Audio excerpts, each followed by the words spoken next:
பொதுபல சேனா அமைப்பின் பொதுச் செயலாளர் கலகொட அத்தி ஞானசார தேரருக்கு எதிரான வழக்கின் விசாரணை திகதியை நிர்ணயிப்பதற்காக எதிர்வரும் ஜூன் மாதம் 26ஆம் திகதி அழைக்குமாறு கொழும்பு மேல் நீதிமன்றம் உத்தரவிட்டிருக்கிறது. இஸ்லாமிய மார்க்கத்திற்கு அவதூறு ஏற்படுத்தும் வகையில் கருத்து வெளியிட்டதாக கூறி சட்டமா அதிபரால் அவருக்கு எதிராக வழக்கு தாக்கல் செய்யப்பட்டது. பிரதிவாதியான ஞானசார தேரர் நீதிமன்றத்தில் ஆஜராகியிருந்தார். இதனைத் தொடர்ந்து பூர்வாங்க வழக்கு விசாரணை மாநாட்டை நிறைவு செய்த மேல் நீதிமன்ற நீதிபதி புத்திக சி ராகல வழக்கின் விசாரணை திகதியை நிர்ணயிப்பதற்காக அதனை ஜூன் மாதம் 26ஆம் திகதி அழைக்குமாறு உத்தரவிட்டிருக்கிறார்.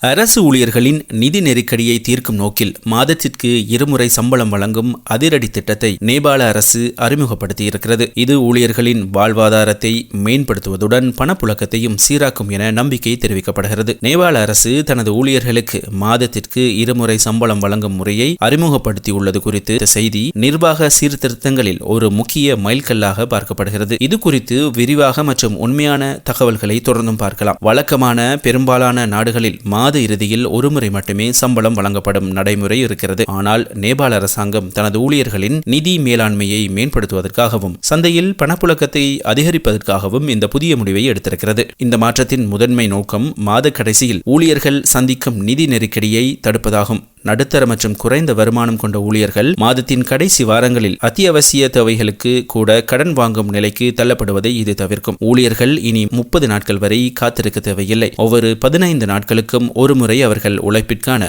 ஊதியத்தை அவர்கள் வங்கிக் கணக்கில் வரவு வைக்கப்படும். சந்தையில் பணம் தொடர்ந்தும் புழக்கத்தில் இருப்பதால் சிறு வணிகர்கள் மற்றும் வியாபாரிகளுக்கு இது சாதகமாக அமையும். அவசர தேவைகளுக்காக வெளிநபர்களிடம் வட்டிக்கு கடன் வாங்கும் சூழல் ஊழியர்களுக்கு குறையும். சீரான இடைவெளியில் கையில் பணம் இருப்பது ஊழியர்களிடையே ஒருவித பாதுகாப்பு உணர்வையும் வேலையில் அதிக ஈடுபாட்டையும் ஏற்படுத்தும் என எதிர்பார்க்கப்படுகிறது. பொருளாதார வல்லுநர்களின் கருத்துப்படி இந்த இருவார சம்பள முறைமை வளர்ந்த நாடுகளில் ஏற்கனவே நடைமுறையில் உள்ளது ஒன்று. நேபாளம் போன்ற வளர்ந்து வரும் நாடுகளில் இது அமுல்படுத்தும் போது சில மாற்றங்கள் நிகழலாம். ஊழியர்கள் தங்களது பட்ஜெட்டை 15 நாட்களுக்கு ஒரு முறை திட்டமிடுவதால் தேவையற்ற பெரிய செலவுகள் கட்டுப்படுத்தப்படும். மாதாந்த தவணை செலுத்துபவர்களுக்கு இது சவாலாக இருக்கலாம் என்றாலும் வங்கிகள் இதற்கேற்ப தங்களது வசூல் முறையை மாற்றிக்கொள்ள வாய்ப்பிருக்கிறது. எந்த ஒரு புதிய திட்டங்களிலும் சவால்கள் இருப்பது இயல்பு. அந்த வகையில் இந்த முறையிலும் சில நடைமுறை சிக்கல்கள் இருக்கின்றன. கணக்காயர்கள் மற்றும் வங்கி ஊழியர்களுக்கு மாதத்திற்கு 2 முறை சம்பள பட்டியலை தயாரிப்பதும் சரிபார்ப்பதும் கூடுதல் வேலையாக அமையும். அரசு துறைகளில் பயன்படுத்தப்படும் புதிய மென்பொருட்கள் இந்த புதிய முறைமைக்கு